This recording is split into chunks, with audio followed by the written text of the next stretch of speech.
Greetings, economic students. We're continuing with our next lecture. I had to finish up my discussion of the international aspects of environmental economics. One of the issues your book talks about there is biodiversity. And you may not think that is an economic issue. That is the diversity of wild life forms in the world. But actually, it does have some significant economic consequences. For example, one thing is ecotourism. There are countries in the world where the diversity of their life forms, their flora and fauna, make for major tourism attractions. Costa Rica in Central America is a world ecotourism destination. People come from all over the earth to walk through, to zip line through the tropical rainforest and see the plants and animals there. So, there are plenty of places around the world where the natural beauty is an issue, and their biodiversity is very fundamental to their economy. But another issue you may not think about is there are things that can be economically exploitable from a biodiverse environment. Pharmaceuticals are a great case in point. A very high percentage of the pharmaceuticals we use today in the world, drugs, for healing, that we use today actually originate in plants, especially plants in the tropical rainforests. If you have less biodiversity, there are going to be things that might be of help to mankind and economically vital even. Things that are destroyed. One of the big issues facing economics and environment questions is agriculture in the tropics, both in, say, Brazil, the Brazilian Amazonian rainforest, in Indonesia, in Southeast Asia. Farmers have traditionally practiced slash and burn agriculture. They go into the rainforest, they chop down the forest, they burn the stubble on the ground, the detritus on the ground, and then they farm the land using the remnants of the burning to fertilize the land. Surprising perhaps, but actually the soil in tropical rainforest is actually very poor soil for growing things. That may seem odd, but aside from the plants that do grow there naturally, the crops that humans want to raise don't tend to do so well in those soils. So they have to artificially fertilize them by burning the plants that grow on them, and that makes them a fertilizer in the ground. Unfortunately, though, this causes enormous problems. In Indonesia, they burn the rainforest, and it produces vast clouds of smoke that literally choke the residents of Singapore. And it happens almost every spring now. Just brown air in Singapore from these massive fires all over Indonesia by this slash and burn agriculture. You can just imagine the carbon dioxide that's being put in the atmosphere from this huge intentional burning by farmers to clear land for growing crops. And there's been much talk lately about the amount of land in the Amazonian rainforest that's being destroyed by farmers in order to make land to grow crops on, often illegally. But these are issues, again, balancing the interest of agriculture and the environment, not always easy. Finally, well, that's good enough. I think we'll finish there. I want to move on beyond the environmental issues to something else, it's of a different type, and those were what are called negative externalities. When we talked about pollution is a negative externality. Remember what an externality is. That is the two parties to the market relationship, buyer and seller. Those are the internalities, the things that go on between the buyer and seller. Externalities are things affected by their market relationship that are actually outside the two of them. The buyer and the seller don't directly relate to each other through those externalities, but they're side effects that affect the broader world, okay? So a negative externality was pollution. I may buy, the chemical product of the chemical factory, and so the chemical factory sells to Foster. That's our market relationship. But the the poison they pour into the water affects thousands of people all around. That's a negative externality. But we're going to talk about chapter 13. So fish out your books for chapter 13, positive externalities and public goods. And it actually starts off with something dear to my heart. You probably have figured out by now, I love astronomy and space science. That's a real hobby of mine. And they talk here about Voyager 1. This is a space probe that was launched in the 1970s, heading to Jupiter and beyond, the 4 planets beyond Jupiter. Well, 3 planets beyond Jupiter. And in the 80s, they returned spectacular images, late 70s and early 80s. Returned spectacular, even late 80s, of like Neptune, spectacular images, lots of scientific data. But that cost an enormous amount of money. It cost hundreds of millions of dollars back in the 70s, which would be billions of dollars today. So you hear it all the time. People say, why in the world do we spend $200 million to send a probe to Jupiter when they're starving people in the world today? And this is exactly the kind of economic cost-benefit analysis that people have to do. Is it worth it? Now, I'm going to lay my cards on the table right up. I am a big fan of big science. I personally think a positive externality, sheer knowledge, is important. That the human race knows more today than yesterday, to me, is a very valuable thing. But maybe I'm just an idealist.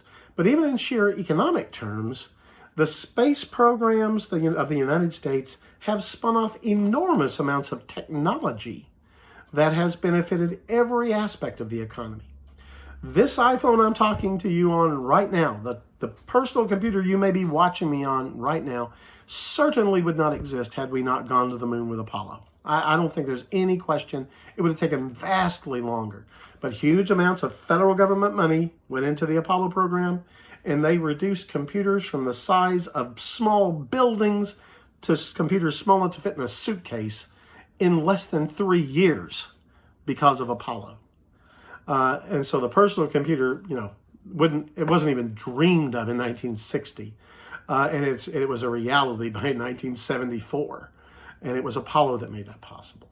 So there can be all kinds of spin-off public goods, things not directly related to the manufacture of space capsules and NASA, but the whole world benefits. Those are called public goods. Okay, so section 13.1 in your textbook. The chapter starts by talking about innovation, the making of new things, right? That's innovation.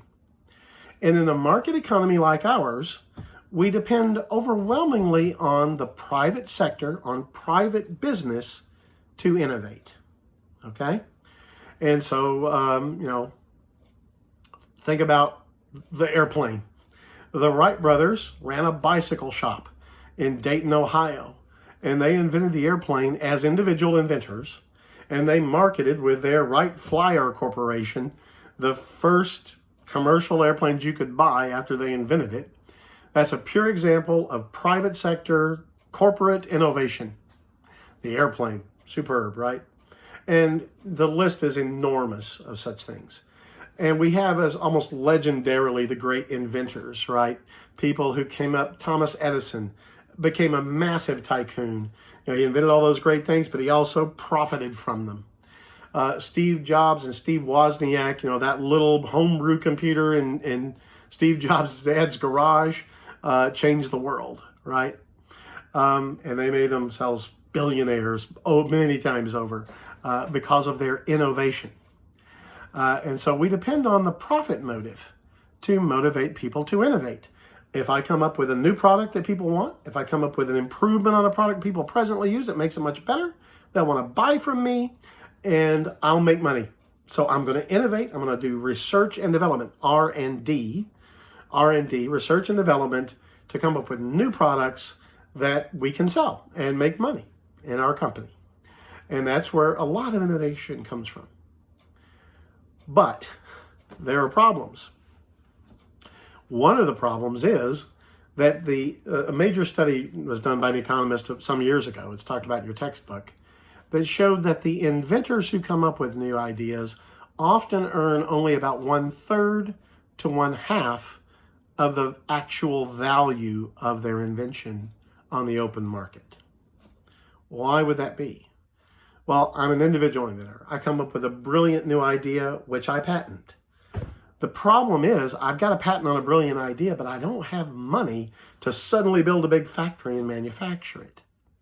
And typically what happens instead is the inventor goes to an established corporation and sells them the patent. So the money they make as innovators comes from selling their ideas to other people to turn into products. Okay? Now, the problem there is, let's say I'm not a bad guy. I'm a good guy corporation. I want to do the right thing by everybody, but I also am in business to make money. So Inventors, John Doe comes to me with something I think, man, that's a great idea. I think that will sell. But that's the problem. I think that will sell. I know I've got to reorganize my factory. I've got to produce a new production line. It's going to cost me a lot of money to tool up to make this product. And in the end, it may not sell.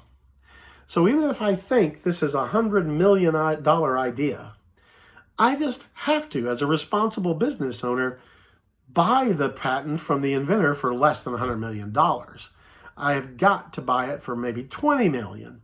And then hopefully after all the costs go into manufacturing it takes off like gangbusters and we make more than $100 million. But still, $110 million earned, only $20 million went to the inventor. But that's just how it almost always has to be. Thomas Edison, yes, did build his own planes.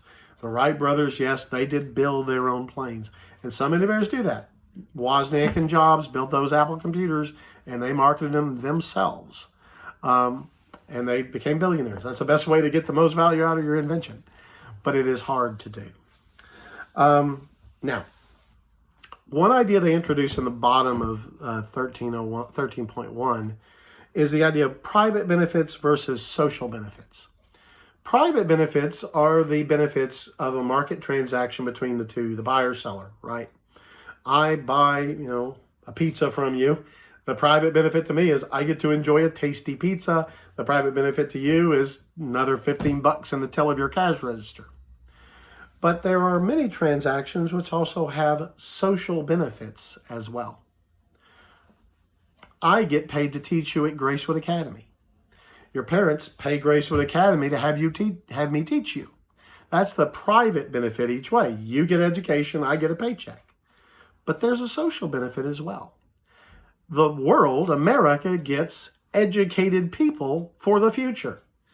You will know something about economics when you walk out the door of this class, right?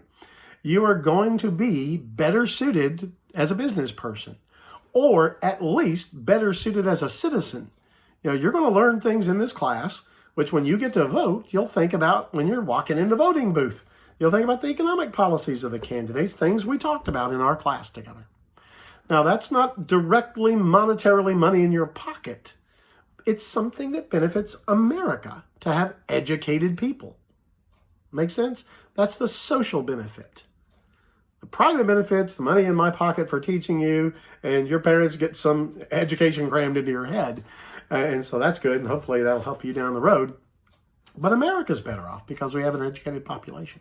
Social benefit. So that social benefit's what's called a positive externality. It's not just between the two parties to the transaction.